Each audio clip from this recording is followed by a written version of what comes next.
This is how the birth of Jesus Christ came about. His mother, Mary, who was a virgin, was engaged to a man named Joseph.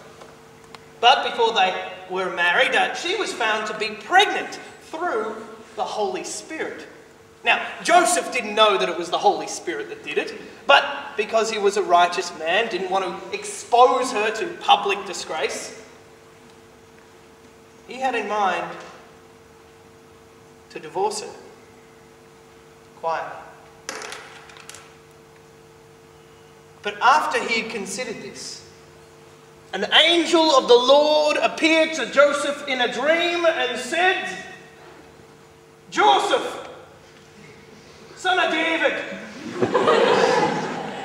don't be afraid to take Mary home as your wife, for what is conceived in her is from the Holy Spirit. Aye, she will give birth to a son, and you are to give him the name Jesus, which means God saves, because he will save his people from their sins." Now all this took place to fulfill what God had promised through the prophet Isaiah, that the virgin would be with child, give birth to a son, and he will be called Emmanuel, which means God with us. Now, when Joseph woke up, he went and did exactly what the angel of the Lord commanded him to do, and took Mary home as his wife.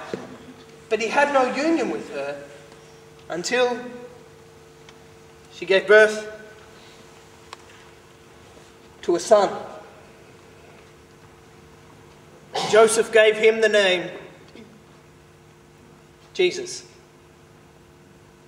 Now, around 2 years later,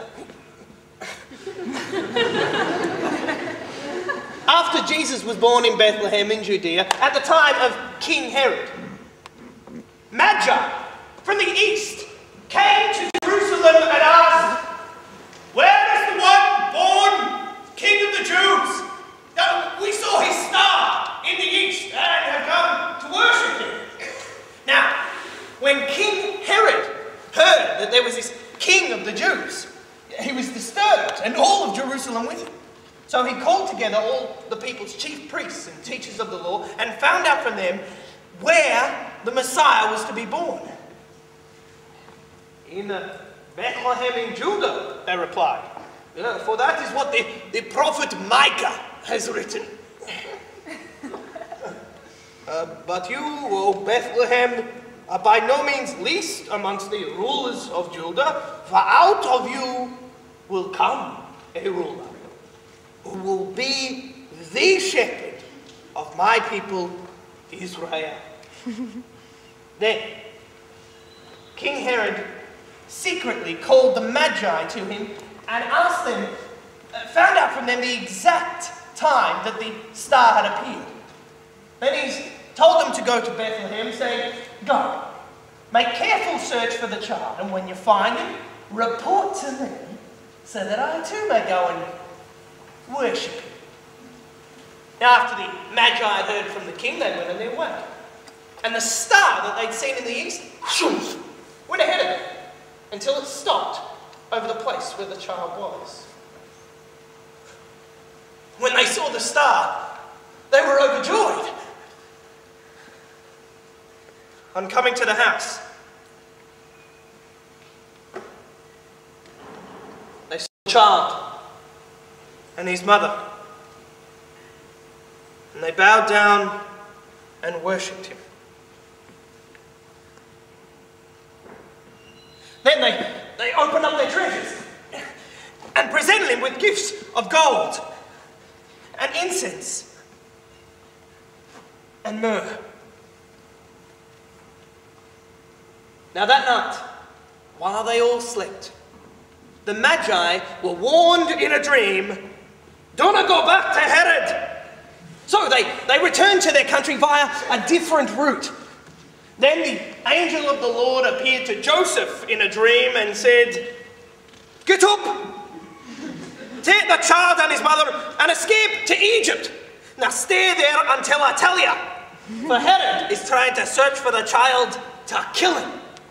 So Joseph got up, took the child and his mother and escaped to Egypt, where he stayed until the death of King Herod.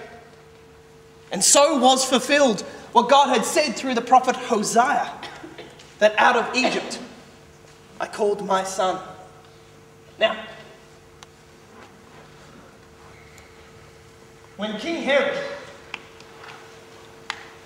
realized that he had been outwitted by the Magi, he was furious and he gave orders to kill all the boys in Bethlehem who were 2 years old and under. And so was fulfilled what God had said through the prophet Jeremiah. A voice is heard in Ramah, weeping and great mourning. Rachel weeping for her children and refusing to be comforted because they are no more. Now, after the death of King Herod, the angel of the Lord again appeared to Joseph in a dream while he was in Egypt and said, "Get up! Take the child and his mother and go back to the land of Israel. For those who are trying to take the child's life are dead." So Joseph got up, took the child and his mother and went back to the land of Israel. But when he realized that Archelaus was reigning in Judea in the place of his father Herod, he was afraid to go there. Having been warned in another dream, he withdrew to a district called Galilee and went and lived in a little town called Nazareth. And so was fulfilled what God had said throughout the prophets. He will be called a Nazarene. And that is the Christmas story from the Gospel of Matthew. Thanks.